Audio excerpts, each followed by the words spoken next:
નમસ્કાર દોસ્તો, મારું નામ પ્રણવ છે અને હું 27 વર્ષનો છું. મેં બાળપણથી જ શહેરમાં અભ્યાસ કર્યો છે, જ્યારે મારા માતા પિતા ગામડામાં રહે છે. અભ્યાસ પૂરો થયા પછી મેં બેંકની નોકરીની પરીક્ષા આપી હતી અને થોડા દિવસો માટે હું ગામડે આવ્યો હતો. અને તે દરમિયાન મારા જીવનમાં એક એવી ઘટના બની કે જેણે મારું આખું જીવન બદલી નાખ્યું. તો ચાલો હું તમને તે વાર્તા સંભળાવું. એક દિવસ સવારે લગભગ 9:30 વાગ્યે અમારા ઘરની ઘંટી વાગી. હું દરવાજો ખોલવા ગયો તો સામે એક 25-26 વર્ષની ખૂબ જ સુંદર અને આકર્ષક યુવતી ઊભી હતી. તેનો ગોરો રંગ, લાંબા કાળા વાળ, મોટી મોટી આંખો અને કપાળ પર નાનકડી બિંદી તેને વધુ મનમોહક બનાવતી હતી. હું તો તેને જોતો જ રહી ગયો. તેણે કંઈક બોલવાનો પ્રયાસ કર્યો અને હું જાણે હોશમાં આવ્યો. મેં પૂછ્યું, કોને મળવું છે? પણ તેણે કોઈ જવાબ ન આપ્યો. બસ અંદર આવી, દિવાલ પર લટકતી ઘડિયાળ તરફ જોયું અને પછી ચાલી ગઈ. મને કંઈ સમજાયું નહીં. આ છોકરી કોણ છે અને શા માટે આવી હતી? તેનું વર્તન થોડું અજીબ લાગ્યું. મેં દરવાજો બંધ કર્યો અને મારા કામમાં લાગી ગયો. બીજા દિવસે ફરી એ જ બન્યું. ઘંટડી વાગી અને દરવાજો ખોલતા તે જ યુવતી ઊભી હતી. આ વખતે તેણે અલગ કપડાં પહેર્યા હતા, પણ ચહેરાની ચમક અને સ્મિત તે જ હતી. મને જોઈને તેણે હળવું સ્મિત આપ્યું, ઘડિયાળ તરફ જોયું અને ચાલી ગઈ. હવે તો મારું મન બસ તેના વિશે જ વિચારવા લાગ્યું. કોઈ કામમાં ધ્યાન જ નહોતું લાગતું. તે ખૂબ જ સુંદર હતી. મેં નક્કી કર્યું કે આગલી વખતે જ્યારે તે આવશે ત્યારે હું જરૂર પૂછીશ કે તે આખરે શા માટે આવે છે અને તેને જવા નહીં દો. ત્રીજા દિવસે હું સવારે 9:30 વાગ્યાથી જ તેની રાહ જોવા લાગ્યો. બરાબર તે જ સમયે ઘંટડી વાગી. મેં ઝડપથી દરવાજો ખોલ્યો. તે અંદર આવી અને આ વખતે મેં દરવાજો બંધ કરી દીધો. તે ગભરાઈને બોલી, દરવાજો ખોલો. મેં કહ્યું, પહેલાં મને કહો, તું અહીંયા કેમ આવે છે? હું 2 દિવસથી જોઉં છું તું આવે છે, ઘડિયાળ જુએ છે અને ચાલી જાય છે. તેણે મારી તરફ જોઈને સ્મિત આપ્યું અને કહ્યું, હું તો બસ ઘડિયાળમાં કેટલા વાગ્યા છે એ જોવા આવું છું. તેની વાત મને સમજાય નહીં. મેં દરવાજો ખોલ્યો અને તે બહાર જવા લાગી. ત્યારે મેં તેનો હાથ પકડી લીધો અને હળવેકથી મારી તરફ ખેંચી. તે મારી નજીક આવી ગઈ. અમારા ચહેરા સામે સામે હતા અને આંખો એકબીજા સાથે અથડાઈ. નજરમાં આવતા જ તે શરમાઈ ગઈ. મેં પૂછ્યું, સાચું કહે, તું અહીંયા કેમ આવે છે? તે બોલી, હું સામેની ઝૂંપડીમાં રહું છું. અમારા ઘરમાં ઘડિયાળ નથી. મારી મમ્મીને બીજાના ખેતરમાં સમયસર કામે જવું પડે છે. જો તે મોડી પહોંચશે તો માલિક ઠપકો આપશે. મેં આશ્ચર્યથી પૂછ્યું, તમારા ઘરમાં ઘડિયાળ નથી? તેણે કહ્યું, ના, ઘડિયાળ ઘણી મોંઘી હોય છે અને અમારી હાલત ખૂબ ખરાબ છે. મારા પપ્પા નથી. આ સાંભળીને મને ખૂબ ખરાબ લાગ્યું. મેં તરત કહ્યું સોરી અને તેની માફી માંગી. તેણે હળવું સ્મિત આપ્યું અને દોડીને પોતાના ઘરે ચાલી ગઈ. હવે તે મને ખૂબ ગમવા લાગી હતી. બપોરે મેં મમ્મીને પૂછ્યું, મમ્મી, એક છોકરી રોજ આવે છે, ઘડિયાળ જુએ છે અને ચાલી જાય છે, તે કોણ છે? મમ્મીએ કહ્યું, અરે બેટા, તે રેખા છે અને સામેની ઝૂંપડીમાં રહે છે. તેની હાલત ખૂબ ખરાબ છે. તેના પપ્પા નથી અને તેની મમ્મી પર જ આખા ઘરની જવાબદારી છે. તેના ઘરમાં ઘડિયાળ પણ નથી. તેની મમ્મી ખેતરમાં મજૂરી કરે છે. રેખા પણ ખૂબ મહેનતુ છે. તે કોલેજ જાય છે અને મમ્મીની મદદ પણ કરે છે. રજાઓમાં તે મમ્મી સાથે ખેતરમાં કામ કરે છે. ખૂબ હોશિયાર છોકરી છે. મમ્મીની વાત સાંભળીને હું રેખા તરફ વધુ ખેંચાયો. હવે તે રોજ આવતી, ઘંટડી વગાડતી, હું દરવાજો ખોલતો, તે ઘડિયાળ જોતી, મને જોઈને સ્મિત આપતી અને ચાલી જતી. આ સિલસિલો 4-5 દિવસ ચાલ્યો. એક દિવસ રવિવાર હતો. અમારા ઘરમાં ટીવી હતું અને રવિવારે બપોરે 4 વાગ્યે ગુજરાતી ફિલ્મ આવતી. તેમના ઘરમાં ન તો ઘડિયાળ હતી ન તો ટીવી. તેથી તે દિવસે રેખા તેની મમ્મી સાથે અમારા ઘરે ફિલ્મ જોવા આવી. ટીવી પર મયરમાં મનડું નથી લાગતું ફિલ્મ ચાલતી હતી. હું ખાટલા પર બેસીને ફિલ્મ જોતો હતો. રેખા અને તેની મમ્મી આવ્યા, પણ તેમણે ખાટલા પર બેસવાની ના પાડી અને નીચે બેસી ગયા. તેમને પોતાની સ્થિતિનો પૂરો અહેસાસ હતો. મેં કહ્યું, અરે, નીચે કેમ બેસો છો? ઉપર બેસો. પણ તેમણે મારી વાત ન માની અને નીચે જ બેસી રહ્યા. બંનેએ ખૂબ ખુશીથી ફિલ્મ જોઈ અને તે દિવસે મારું દિલ રેખા તરફ વધુ ખેંચાયું. મારું ધ્યાન ફિલ્મ જોવામાંથી વધુ તેના પર હતું. તે પણ ચોરી ચૂપીથી મને જોતી હતી. કારણ કે હું પણ દેખાવમાં સ્માર્ટ અને હેન્ડસમ હતો. થોડી વાર પછી ફિલ્મ પૂરી થઈ અને તે બંને જવા લાગ્યા. હું તેમને દરવાજે મૂકવા આવ્યો. થોડે દૂર જઈને રેખાએ પાછળ હોઈને મારી તરફ જોયું અને હળવું સ્મિત આપ્યું. તે સ્મિત મારા દિલમાં ઊંડે ઉતરી ગયું. એક દિવસ હું મારા રૂમમાં સફાઈ કરતો હતો ત્યારે મને દિવાલ પર રાખેલી એક જૂની ઘડિયાળ દેખાડી જે બંધ પડી હતી. મેં વિચાર્યું, જો આ ઘડિયાળ ચાલુ થઈ જાય તો હું તે રેખાને ગિફ્ટ આપીશ. મેં ઘડિયાળને કપડાથી સાફ કરી સોફા ઉપર મૂકી અને નજીકની કરિયાણાની દુકાને જઈને બેટરી ખરીદી. બેટરી નાખતા જ ઘડિયાળ ચાલવા લાગી. મને ખૂબ ખુશી થઈ. હવે હું બીજે દિવસે રેખાના આવવાની આતુરતાથી રાહ જોવા લાગ્યો. બીજા દિવસે ઠીક 9:30 વાગ્યે ઘંટી વાગી. મેં દરવાજો ખોલ્યો તો સામે મારા પપ્પા ઊભા હતા. મારો મૂડ એકદમ ડાઉન થઈ ગયો. હું પાછો સોફા પર બેસી ગયો. ત્યારે ફરી ઘંટડી વાગી. આ વખતે મેં ઝડપથી દરવાજો ખોલ્યો અને સામે રેખા ઊભી હતી. મારા ચહેરા પર ફરીથી સ્મિત આવી ગયું. તેણે હંમેશાની જેમ ઘડિયાળ જોઈ અને જવા લાગી. અને મિત્રો, ત્યારે મેં તેને કહ્યું, રેખા. તે થંભીને મારી તરફ જોવા લાગી અને બોલી, મારું નામ તમને કોણે કહ્યું? મેં કહ્યું, મમ્મીને પૂછ્યું હતું. આ સાંભળીને તે સ્મિત આપી. મેં કહ્યું, હું તારી જ ઉંમરનો છું. મારાથી આટલું અંતર ન રાખ. મારું નામ પ્રણવ છે. મને પ્રણવ જ કહેજે. તેણે ફરી હળવું સ્મિત આપ્યું. મેં કહ્યું, હું તારા માટે એક ગિફ્ટ લાવ્યો છું. આ સાંભળીને તેની આંખો મોટી થઈ ગઈ. તેને સમજાતું નહોતું કે હું તેના માટે ગિફ્ટ કેમ લાવ્યો, જ્યારે અમારી બરાબર ઓળખાણ પણ નહોતી. મેં તેને એક ડબ્બો આપ્યો અને કહ્યું, ખોલીને જો. તેણે ધીમેથી ડબ્બો ખોલ્યો અને તેમાંથી તેજ દિવાલની ઘડિયાળ નીકળી. તે ખુશીથી ભરાઈ ગઈ, પણ પછી અચાનક ચૂપ થઈ ગઈ.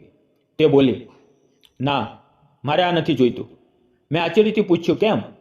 તેણે કહ્યું, મમ્મી ગુસ્સે થશે. તેમણે કોઈ પાસેથી આવી વસ્તુ લેવાનું ગમતું નથી. મેં તેને સમજાવ્યું, મમ્મીને કહેજે આ મેં આપ્યું છે અને એ પણ કહેજે કે આ અમારા ઘરમાં પડેલી જૂની ઘડિયાળ છે. તેણે ધીમેથી ઘડિયાળ લીધી અને થેન્ક યુ કહ્યું. તેનો અવાજ એટલો નાજુક અને પ્યારો હતો કે તે સીધો દિલને અડી ગયો. મેં પૂછ્યું, તું શું કરા છો? તેણે કહ્યું, હું હવે કોલેજના છેલ્લા વર્ષમાં ભણું છું. આમ થોડી ઘણી વાતચીત થઈ અને પછી તે બહાર ચાલી ગઈ.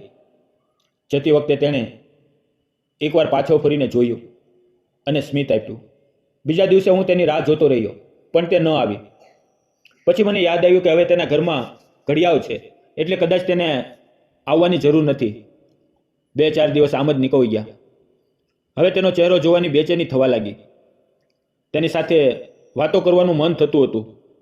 મેં વિચાર્યું, ક્યાંક ઘડિયાળ આપીને મેં ભૂલ તો નથી કરીને.